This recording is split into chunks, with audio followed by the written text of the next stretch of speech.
توسط یکی از دوستان قدیمیم به این شرکت معرفی شدم. من خرداد سال 97 شروع به کار کردم. با افتخار 1 سال. مهر سال 98. سخت‌ترینش چالش داشتن تو بازار، راضی نگه داشتن مشتری. بهترین کار پوان‌هایی که مدیریت داره به بازاریابا میده. ارتباط مستقیم با مدیریت داریم. کار کردن با برندهای معتبری باش فعالیت داریم. شرکت توی برخورد با مشتریاش متمایز عمل میکنه نسبت به بقیه شرکت‌ها. سرقل بودن موقع ارسال بارها، صداقتشون، خوش صحبتی راننده‌ها و موظفین با مشتری‌ها. دوست دارم همیشه خیارشور رویال رو استفاده کنم. اثر پژوهش. مایع دست پمپی که با رایه‌های خیلی عالی ارائه میشه. برند خیارشور وکیوم رویالو که بهترین کیفیت و بهترین خیار تو بازار است. من اگه به جای مدیر عامل بودم همه رو برنده می‌کردم تو جوایز. سعی می‌کنم نقاط قوت اعضای شرکت رو در نظر بگیرم. جشنواره و جوایز و پاداش بیشتری برای بازاریابان در نظر می‌گرفتن. من سبد کالا رو افزایش میدم. ارتباط برقرار کردم با مشتریایی که خیلی سخت بود، به خاطر کمک و مشاوره شرکت تونستیم باشون ارتباط برقرار کنیم.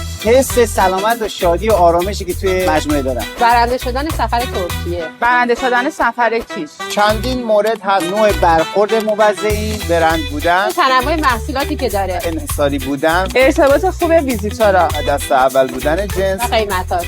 موقع رسیدن محصولات دست مشتریان. تصفیه هایی که میتونیم ازشون بگیم.